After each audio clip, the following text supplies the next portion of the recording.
Hi there, Karen O'Connor here, and as promised, I am back to continue this discussion on achieving and maintaining an open throat when we sing. As I explained in my introduction, just for the sake of organizing this discussion, I'm going to attempt to talk about the positioning and shaping of the individual parts of the vocal tract as though they're somehow disconnected from each other when, in actuality, there's an undeniable interdependence between all the parts. And I will likely end up bringing up other parts of the vocal apparatus in this discussion today. So the first element of the traditional open throat is a comfortably low and stable larynx. As I mentioned in my introduction, a low larynx is not desirable in all styles of singing or for all aesthetic goals. The larynx can be stable and comfortable in a variety of positions or heights. But we're going to stick to talking about this low larynx position today. A comfortably low larynx is one that is simply not forced into any extreme position, neither too high nor too low. Extreme positions usually bring about discomfort. So when I say that the larynx should be stable, I mean that it shouldn't be bouncing or bobbing up and down with pitch, vowel, and register. Some small excursion is fine, but it should be virtually imperceptible in the neck. Stable simply means that it stays in about the same position during most singing tasks. I have to emphasize the fact that the comfortably low and stable larynx is not a fixed or rigid position. Posture is not a pose. It's always dynamic, and the larynx needs to be permitted a subtle degree of flexibility and movement for the vowels. The height of the larynx is altered somewhat in response to the height of the tongue. So it's higher on vowels like E and consonants like NG that have high tongue postures. At the same time, there needs to be a degree of independence of function between the tongue and the larynx. At some point in a separate video, I'll discuss achieving an independence of function between the jaw, tongue, and larynx so that the postures and actions of each component don't affect the others as much. Ideally, and for most of us, when we inhale deeply in preparation for our singing tasks, the larynx lowers more than it does during shallow breathing that we use for rest, and even for speech. Lowering the larynx is truly as simple as that. It happens automatically whenever we don't consciously or unconsciously interfere with any part of the body and its functions. But we humans tend to like to tinker. We like to challenge our body's natural design and function, and our emotions and mental associations with our voice use often get in our way. And so, whenever we're told to open up our throats to sing, we try to help our throats along by exerting conscious controls over reflexes that would otherwise be natural and automatic. One of these counterproductive, typically unconscious controls involves trying to falsely depress the larynx by applying tongue root pressure to it. The tongue root is attached to the hyoid bone from which the larynx is suspended, so any tension or downward pressure from the tongue root is going to affect the position and flexibility of the larynx. It's going to falsely depress it and make it stiff and uncomfortable. The resultant sound will be an overly dark, hooty sound, much like a foghorn. For obvious reasons, the singer will also tend to feel tensions and discomforts in the tongue and maybe even around the larynx. It takes great care and attention and time to release chronic tongue root tension and to train the tongue root out of this habit of pressing down on the larynx. Now, I'm not going to get into too much of this today. I have posted a couple videos on retraining the tongue root. One was an imagery and the other an exercise that involved setting the tongue tip atop the lower lip, keeping the tongue body fat and wide, and then gently biting down on the tongue body while phonating.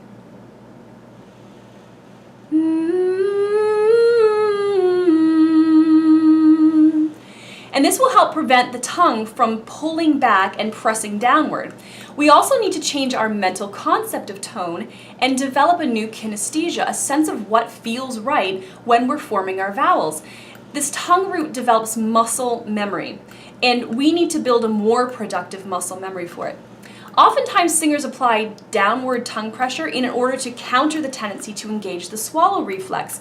When we swallow, the larynx moves up, which causes the epiglottis to lower a bit like a trap door in order to cap off and protect the airway from food and liquid.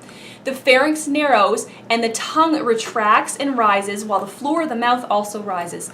So when we engage this swallow reflex, the entire vocal tract becomes shorter and narrower, and then the resultant sound is a tight, squeezed, strained, overly bright, and lacking in warmth and depth kind of sound.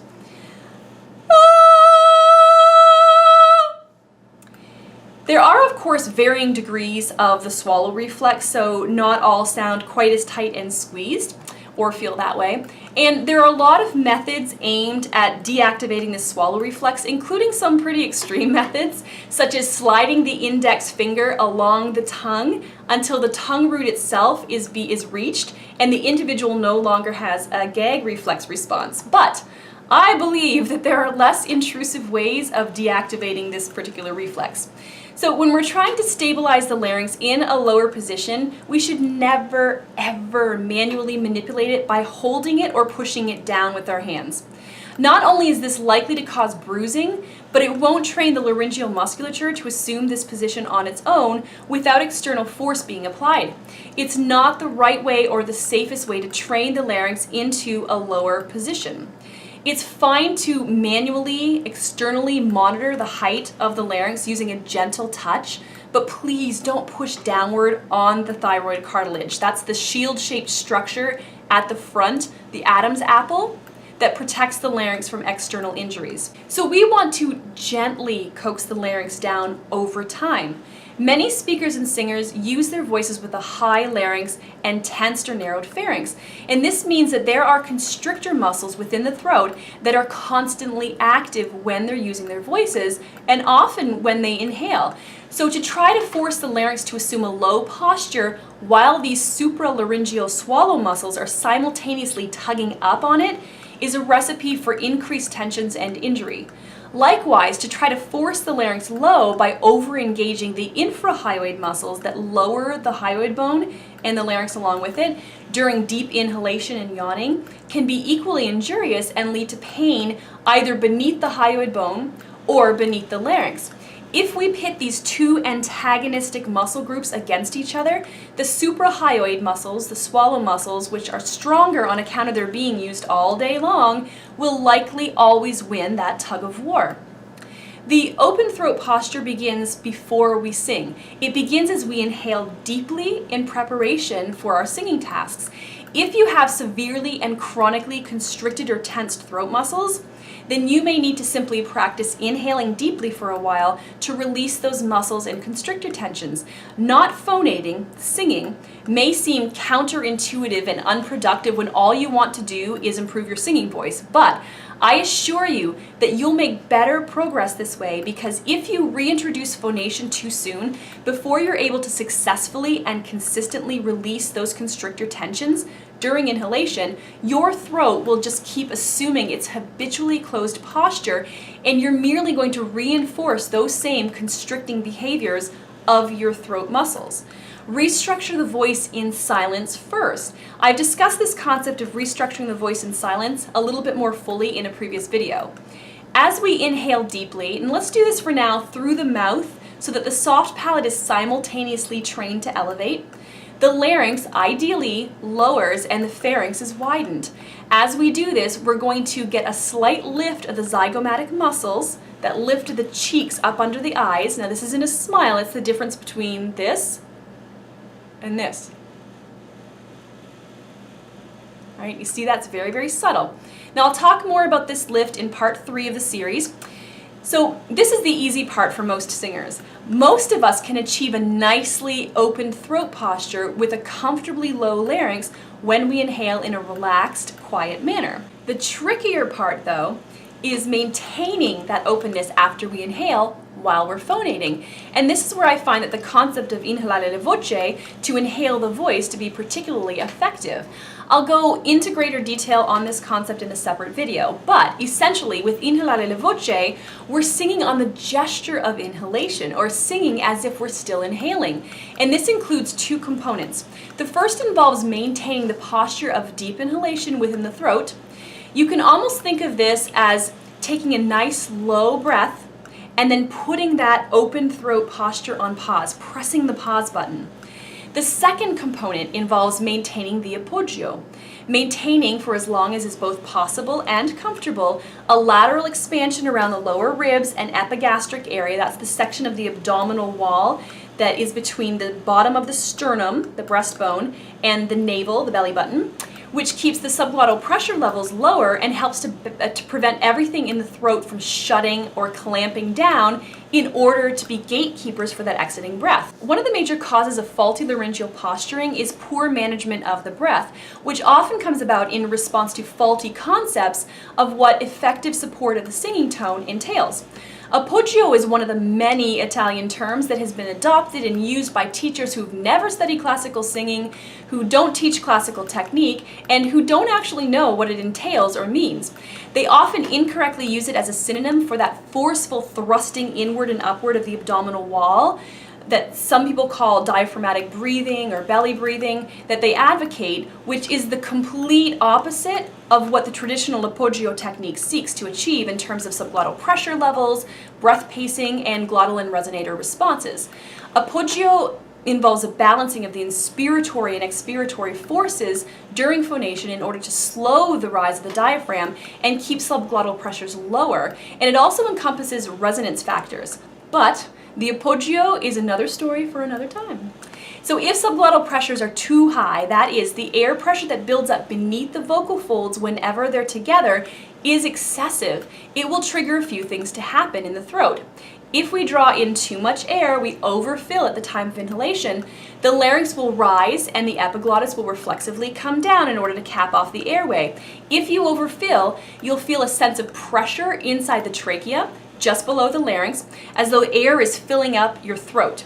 And oftentimes the muscles of the neck will respond to that pressure by showing signs of engagement and tension. You should inhale deeply enough to help the larynx descend farther than it would for speech, but only to the point where it's comfortable and sustainable in singing. Now obviously, breath management and vocal tract shaping are dynamic. Remember, they're not stiff poses, but if we retain a similar posture and feeling of inhalation as we sing Inhalare voce, the resonating space within the throat is more likely to remain open and non-constricted. With Inhalare voce, we imagine the voice is coming into us as we sing, that gesture of inhalation, rather than being pushed out of us, which will only cause us to lean on the muscles of the throat in making sound and trying to push the sound out of us. So the difference sounds a little bit like this,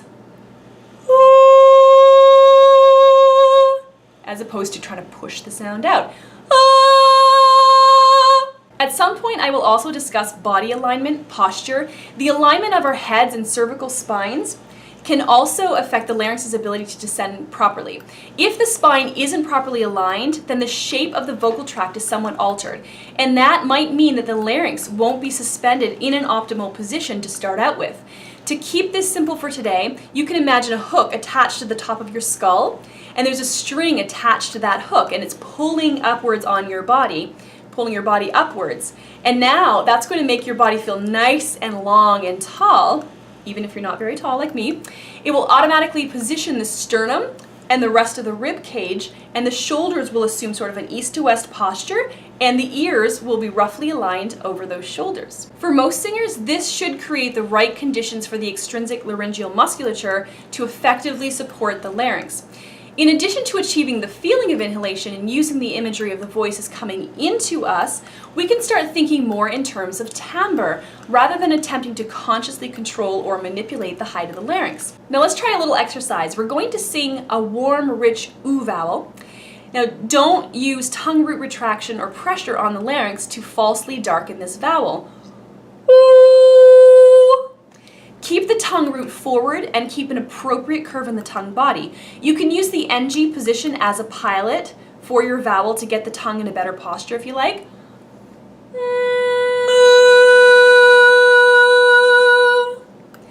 I've also posted a video on how to properly form the NG that you can check out later. So inhale deeply with the tongue root and body in this posture, and that should sufficiently open the throat. So we're going to sing an exercise here, and we're going to slide up from the root to the third.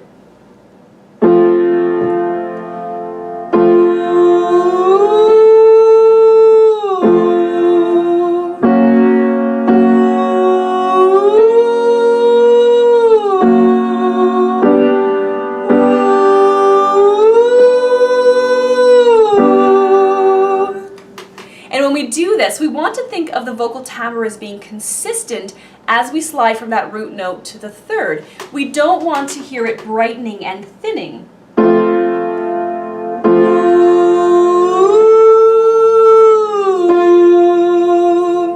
Consistent, nice and warm.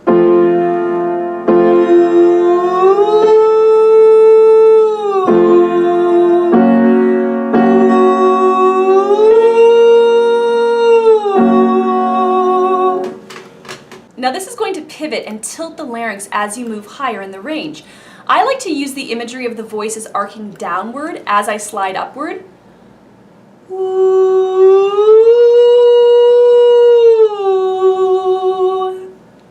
If we think upward, the tendency is for everything in the body to follow suit. We tend to raise the larynx and the chin and the shoulders, even the entire body sometimes. So if we continue to think of the vowel as having the same degree of depth, warmth, from the root note to the third, then the larynx will tilt and the vowel will darken passively on its own.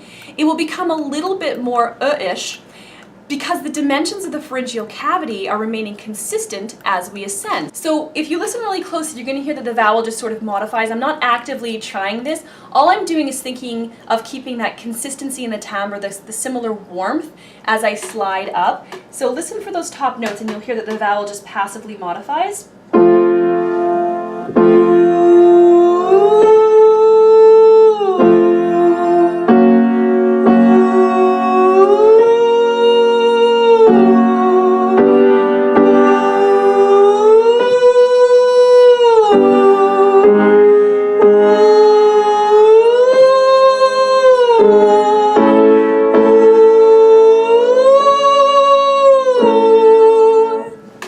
And that helps me again to pivot my larynx and prepare for head voice. The stabilization of the vocal tract's dimensions helps to stabilize the formants and allows the lower harmonics to rise above them, which passively modifies the vowels and makes the singing of them more efficient and registration transitions smoother. It allows us to move from a first formant tuning to a second formant tuning, which is essentially head voice. Once we can keep the larynx stabilized in this oo slide exercise, we can then expand this exercise to include other vowels in the series. So we can add ah, a, e, o, oo. So we're going to slide up on the oo that we've been practicing, that we know we can get that stable larynx on. And then we're going to sing ah, a, e, o, oo, and then slide back down.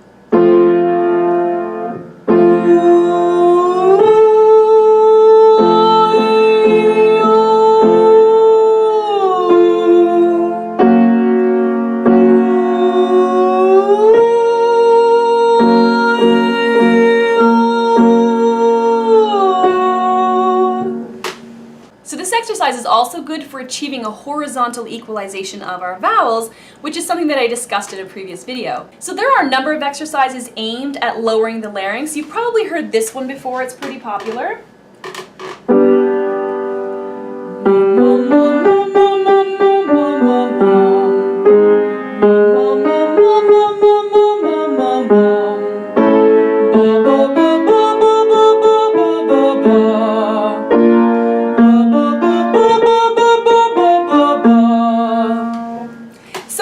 As the larynx isn't being forced down or depressed with tongue root pressure in order to try to keep it in this fixed, rigid posture, these kinds of exercises are fine. They work well for some singers.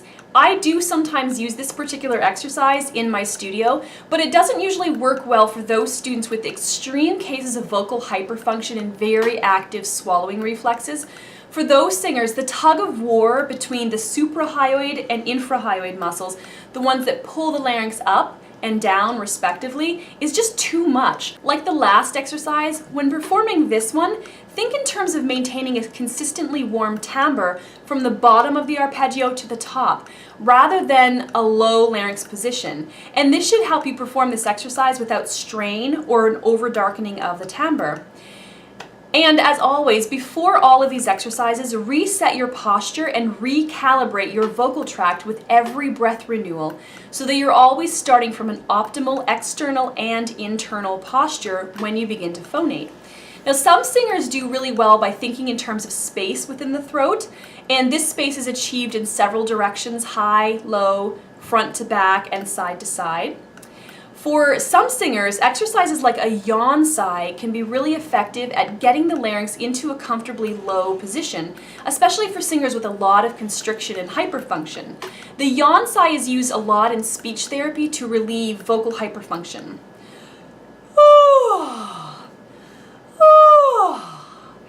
So then we can actually extend this to singing a scale.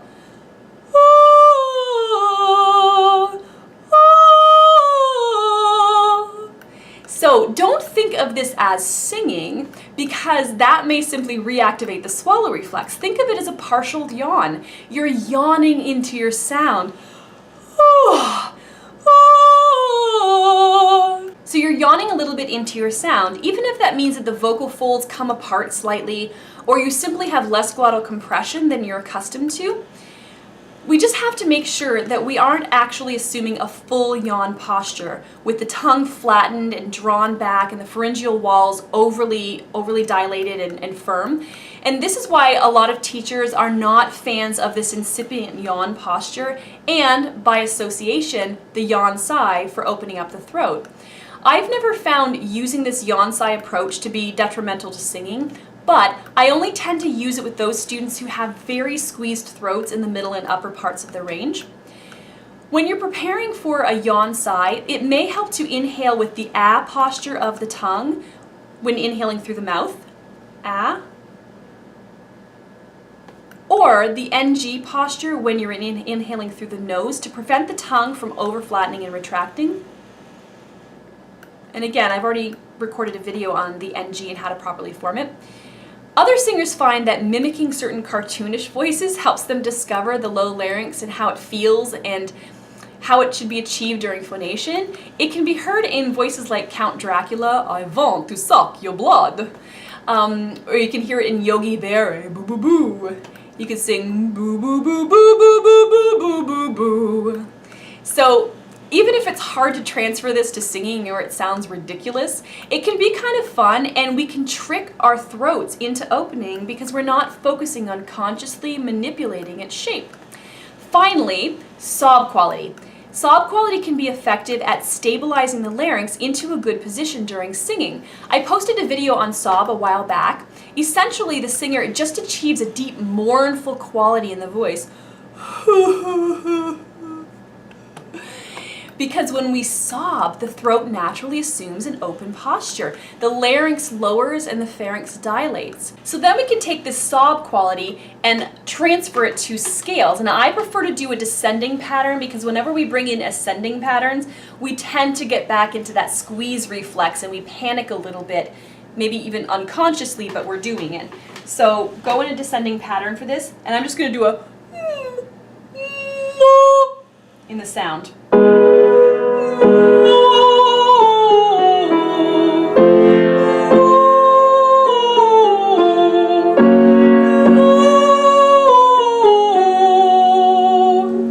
So I know it's really dark, and I don't actually sing that dark, but it's a great quality and exercise for opening up the throat and achieving more depth in our sound. So hopefully this will get you going in establishing a comfortably low, stable larynx. It's not by any means an exhaustive list of possible approaches or exercises for laryngeal lowering, but this video is probably going to be plenty long as it is, and it's a start. So next week I'll record a third video on this open throat topic that will address the false vocal folds, pharynx, soft palate, and tongue root, and how to get them to do their parts in opening up the throat. If you want to know when I post that next video, please subscribe. So thank you so much for tuning in today. Happy singing!